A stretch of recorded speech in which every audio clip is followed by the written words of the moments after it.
So the protocol in the Ojibwe Nation, the Anishinaabe Nation, I'll introduce myself in the language. Bonjour, amanenem kin dishnakaz, wabshki mangan endodem, bao ting endonjaba. My name is, my European name is Brendan Syrette, and I'm here on Old Garden River Road today, helping one of our Koyuk, our Ogichara women veterans. The city of Sault Ste. Marie feels that First Nations people need to pay taxes when it's outlined in many of our treaties that we do not pay taxes. And we've had the support here this morning from the chief of Batchewana First Nations, who also explained that First Nations people have paid their taxes, and if we're paying taxes off the reserve, we're double paying our taxes. So we're here today to address this, whether it be on a provincial level or a federal level, to make it a point and let the general public know, and people that are subject to the Crown or to the municipalities, that First Nations people don't pay taxes. That's a part of our birthright here and our inherent right with these lands. There was a meeting with Chief Administrative Officer of the City of Sault Ste. Marie was here. Can you talk a little bit about what that experience was like? Yeah, I think his name was Malcolm White. Malcolm, right. And he was very respectful. He sat down and he listened. As he did explain, he is just a servant of their policies and procedures. Nevertheless, we did inform him that as sovereign people also, we're going to be moving businesses into the business sectors, and we're going to be operating our own businesses that don't pay taxes. And hopefully they can figure out some sort of relationship here for us, so that they have their understandings. It was their rules and outlines that put all of this into place. So today it's kind of odd that they don't understand their own rules and legalities when it comes down to First Nations and our rights when it comes to taxes. So we did inform him, and he seemed to be okay. He said that he was going to start a dialogue with people that may help and address this situation. And as we all know, Batchewana First Nations, we have roughly 4,000 members, somewhere in that. Don't quote me on the numbers, but I know we're somewhere along those lines.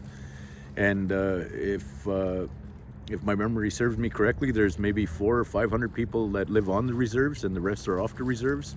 So this is an issue that needs to be addressed for not just the Ojibwe people of Baoting, but it needs to be addressed for the nations. And we are a nation.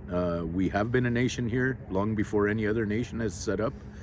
And unfortunately, Canada is a nation within a nation, and they have to come to terms with that sometime or another.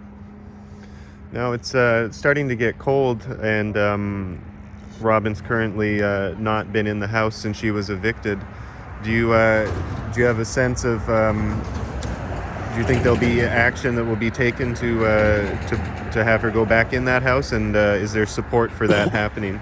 So I brought it up today with Chief Dean Sayers and asked Dean about occupying her house, maybe getting a hold of some men. So if there are any men, any Ogichara men, some people that may have served or not have served, it doesn't really matter, as long as you have a good heart and you want to help.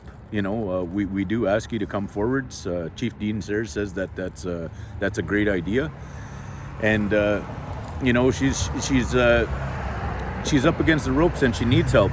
And I say that out there to you guys too, because there's going to be a time where we all need a little bit of help. And if you could find it within your heart and in your spirit to come and ask some questions and see what's actually happening, and remember that it's for this is not just for one individual's cause. This is for a nation of people that are under the same jurisdiction within these cities of paying their taxes, and they shouldn't be paying their taxes. That's the reality of it. And I ask you guys, especially non-reserve members, the ones that are off the reserve who are paying taxes, come over here and see what's going on, and find out a little bit of your rights also.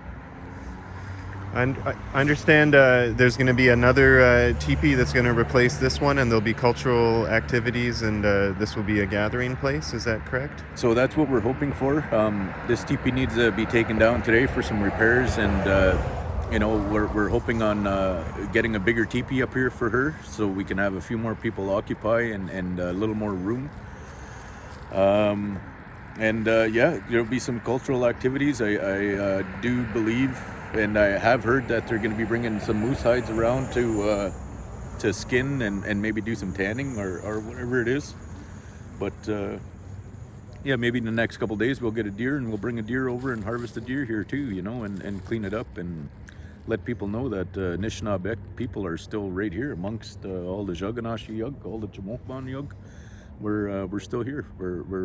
We are here, and that's something that if they don't want to accept it, the reality is we are here. And discrimination, the system is set up. There's a lot of discrimination and racism set up in the Chimokman society and their politics and procedures, and they seem to forget about us all the time. And this needs to come to a stop sometime or another. All right, Chi Miigwech. Wow, miigwech.